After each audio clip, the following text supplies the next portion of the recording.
And good afternoon to you, Storm Team Meteorologist Dave Nussbaum. Live look outside right now. Nothing more than some rain here and some gloomy conditions from Birmingham as we are looking at some cooler weather here. Still some pretty good downpour, some Coleman, Jasper area back toward Tuscaloosa, Fayette area as well, and heading back to Hamilton. Temperatures coming in fairly cool still, 57 from here to Jasper, now up to 60 Tuscaloosa and Moundville as the nose of some warmer air is trying to work its way here to the north, but 50 in Gadsden and 52 over in Anniston. And you can see we do have some thunderstorms trying to develop here just north of the Tuscaloosa area there, back over toward Hamilton, Fayette, some lighter rain showers. And you go further off to the east, you can see not as much in the way of some rain continuing to work its way through the region. So at this point, we are not looking at anything too strong here yet, but that could be changing though. Again, keeping an eye on the storms here in Tuscaloosa County. These are moving to the north, maybe a little gusty winds with these as they continue on that track. But here at Birmingham, pretty quiet weather. Springville area back to Talladega, there are still some downpours coming on in, back to Coleman, but really haven't seen anything significant. Basically, what we're looking at is some pretty good rain. About 1 to 2 inches of rain has fallen over the western part of the state,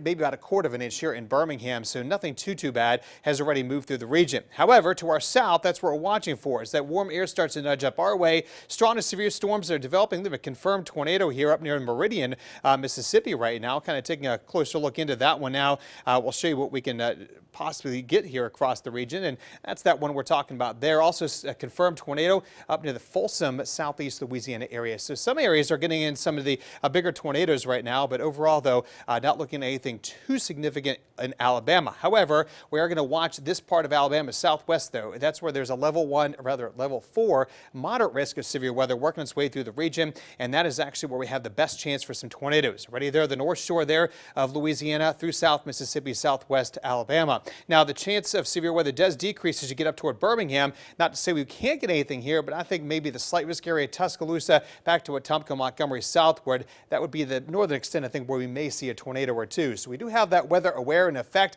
throughout the rest of the day today for strong winds, heavy rain, and again, south of I-20, maybe a tornado or two. And that's where we do have that area highlighted through 9 o'clock there, where in the yellow counties we could see maybe some stronger, possibly severe storms. Say for you Shelby, Chilton, and Coosa counties. The rest of us likely just heavy rain, nothing severe, but we do need to watch out for some flash flooding concerns in all areas. Most intense rain comes around dinner time tonight before it does taper off as we get into the evening hours. Maybe 3 to 5 inches of rain over the western part of the state, 2 to 4 for the rest of us out there. And thus we do have a flash flood risk level 3 out of 4 there for Tuscaloosa County, Utah, back to Greensboro. And we do have that flood watch in effect for much of the area. So Futurecast will show that we do have those storms kind of staying to the west initially, spreading closer to Birmingham by 3 o'clock this afternoon and continuing here through 5, 6 o'clock in the evening. Again, some storms to the south. That's where we could see maybe a tornado, but also some damaging winds. And then again, just heavy rain mainly through the dinner time hour through Birmingham. Those showers will continue moving to the east by 10 o'clock. And by midnight, we're drying out, temperatures in the 50s and waking up tomorrow morning there into the 40s before plentiful sunshine and highs in the 50s expected